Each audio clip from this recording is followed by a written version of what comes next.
गंगापुर के bus stand पर नरेश अभी अभी अपनी बस से उतरा था। आज ऑफिस में उसके कलीग का जन्मदिन था।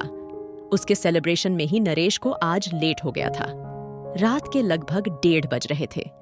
रात के सन्नाटे में कुत्तों के रोने की आवाज साफ सुनाई दे रही थी। बर्थडे पार्टी में उसने कुछ ज्यादा ही शराब पी ली थी, इसीलिए वो धीमे धीमे लड़खड़ाते हुए कदमों से आगे की ओर बढ़ रहा था कि तभी उसे एहसास हुआ कि कोई साया उसके साथ उसके पीछे पीछे चल रहा है। लेकिन वो इतने नशे में था कि उसने उस बात पर ज्यादा ध्यान ही नहीं दिया।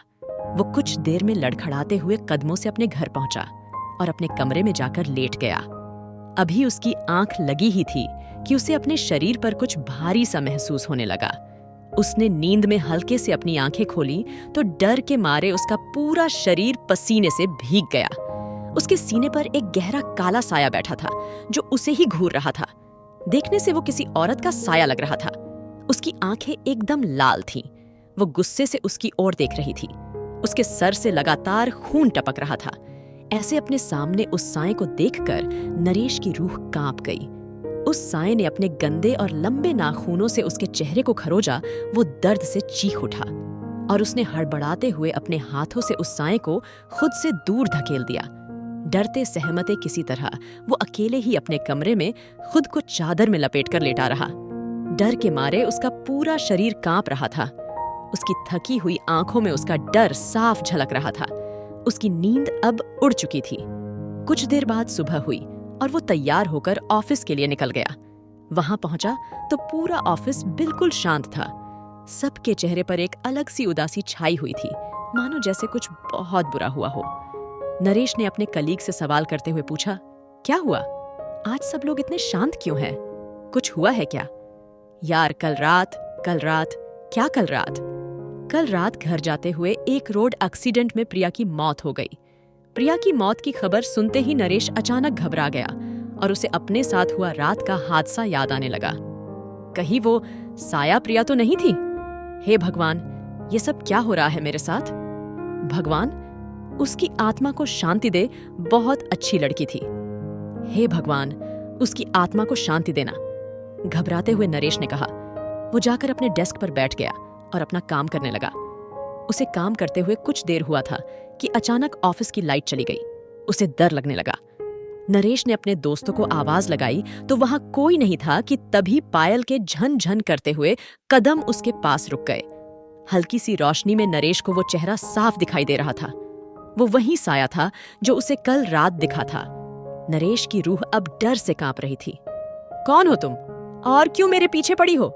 चली जाओ, यहां से चली जाओ। नरेश, इतनी जल्दी भूल गए तुम मुझे? कल रात ही तो तुम मेरे साथ थे। इतना कहते ही वो साया अचानक वहां से गायब हो गई। नरेश चिल्लाता है तो ऑफिस के सब लोग उसे घेरने लगे।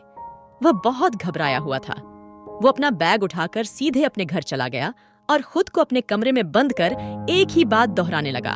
वह वापस आ गई, नहीं छोड़ेगी, वह मुझे नहीं छोड़ेगी, मार डालेगी, मुझे मार डालेगी। नरेश का शरीर पसीने से पूरी तरह भीग चुका था।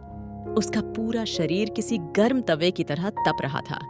वो आंखें बंद करके सोने की कोशिश करने लगा कि तभी उसे एक आवाज सुनाई दी। उठो, मुझसे बात करो ना, मैं तुमसे मिलने के लिए तुम्हारे पास आई हूं। उस आवाज को सुनकर उसने डरते हुए अपनी आंखें खोली तो वो साया उसकी तरफ देखकर भयानक तरीके से मुस्कुरा रही था। इससे पहले कि नरेश कुछ कर पाता, वो साया उसकी ओर घूमती है और उसने अपने लंबे गंदे नाखूनों से उसके हाथ को बुरी तरह नोच डाला। उसके हाथ का मांस निकलकर बाहर आ चुका था। वो दर्द से बुरी तरह चिल्लाता कि तभी उसने अपने नाखूनों से उसके मांस को खींचा। उसके हाथ से बुरी तरह खून टपक रहा था। उसका पूरा बिस्तर खून से सन चुका था। वो उसके मांस के टुकड़े को अपने हाथ में लिए अपने गंदे दांतों से चबा रही थी। नरेश दर्द से बुरी तरह तड़प रहा था। कैसा लग रहा है? अब तुम्हें अच्छा लग रहा है ना? नरेश, मुझे माफ कर दो, मैंने तुम्हारे साथ गलत किया, प्लीज मुझे माफ कर दो। क्या कहा तुमने? माफ कर दूं तुम्हें? जो तुमने मेरे साथ किया उसके लिए मैं तो क्या भगवान भी तुम्हें माफ नहीं करेगा? बात कल रात की थी। नरेश नशे में था कि तभी उसकी गर्लफ्रेंड प्रिया उसके पास आई। नरेश, मुझे तुमसे कुछ इंपॉर्टेंट बात करनी है, प्लीज मेरे साथ चलो। अरे क्या हुआ तुम्हें? एंजॉय करने दो मुझे, बाद में बात कर लेना। एंजॉय, लेकिन अभी प्लीज मेरे साथ चलो। प्रिया बहुत ही परेशान लग रही थी। नरेश उसे लेकर ऑफिस के पास वाले जंगल की तरफ ले गया। बोलो, क्या बात करनी है तुम्हें? खामोखा मेरी रात खराब कर दी। नरेश, मैं प्रेग्नेंट हूँ, हमें जल्दी ही शादी करनी होगी, वरना अगर मेरे घर वालों को ये बात पता चल गई तो वो मुझे जीते जी मार देंगे। क्या क्या कहा? तुम प्रेग्नेंट कैसे हो सकती हो? मेरे सामने ये फालतू की बकवास मत करो, समझी ना? मैं अच्छी तरह जानता हूँ तुम जैसी लड़की को। हम जैसे अमीर लड़कों से पहले प्यार का नाटक करती हो और फिर किसी और का पाप लाकर हमारे माथे मर देती हो। चलो निकलो यहाँ से। ये सब क्या बकवास कर रहे हो तुम मेरे बारे में? इतनी घिनौनी बातें आखिर तुम सोच भी कैसे सकते हो? तुमने तो कहा था कि तुम मुझसे प्यार करते हो, तुमने मुझसे शादी करने का वादा किया था, और आज जब मैं तुम्हारे बच्चे की माँ बनने वाली हूँ तो इस बच्चे को किसी और का पाप कहकर तुम इस शादी से बचना चाहते हो। बस बहुत हो गई तेरी ये बकवास, चल निकल यहाँ से।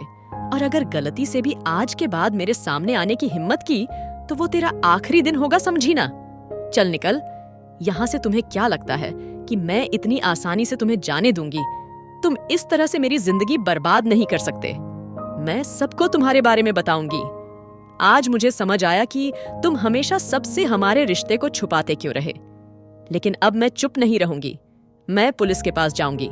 तब तो तुम्हें मुझे और इस बच्चे को हर हालत में अपनाना ही पड़ेगा। प्रिया के मुंह से पुलिस की धमकी सुनकर नरेश पूरी तरह घबरा गया, क्योंकि वो पहले से ही शादीशुदा था। लेकिन शादी होने के बाद भी सिर्फ प्रिया से ही नहीं, बल्कि और भी लड़कियों के साथ उसके अफेयर थे। कोई भी लड़की उसकी शादीशुदा जिंदगी के बारे में कुछ नहीं जानती थी। उसने पहले भी ऐसे कई लड़कियों की जिंदगी बर्बाद कर दी थी। हर लड़की अपने परिवार की इज्जत बचाने के लिए खामोश होकर रह जाती थी। लेकिन प्रिया चुप बैठने वाली लड़की नहीं थी, इसीलिए नरेश उससे घबरा गया और प्रिया को फुसलाकर जंगल के बाहर रोड की साइड ले गया। और जैसे ही रोड पर से एक ट्रक गुजरा, उसने उस ट्रक के सामने प्रिया को धकेल दिया और खुद जंगल की तरफ भाग गया। ट्रक वाले ने हॉस्पिटल ले जाकर उसे बचाने की भी कोशिश की, लेकिन उस एक्सीडेंट में प्रिया की जान चली गई। प्रिया की आत्मा अब इंसाफ के लिए तड़प रही थी, इसीलिए वो अपना इंसाफ लेने नरेश के पास जा पहुंची थी। वो नरेश के शरीर के मांस को अब नोच नोच के खा रही थी। वो बुरी तरह दर्द से तड़प रहा था। देखते ही देखते उसके शरीर का खून पूरी तरह खत्म हो चुका था कि तभी प्रिया की आत्मा ने अपनी नाखूनों से उसके पूरे शरीर को बुरी तरह छलनी कर दिया और बुरी तरह तड़पते हुए नरेश ने उसकी आंखों के सामने अपना दम तोड़ दिया। अब शायद प्रिया की रूह शांत हो गई थी। उसे अब उसकी जिंदगी तो वापस नहीं मिल सकती थी, लेकिन उसने खुद ही अपने लिए इंसाफ जरूर कर दिया था।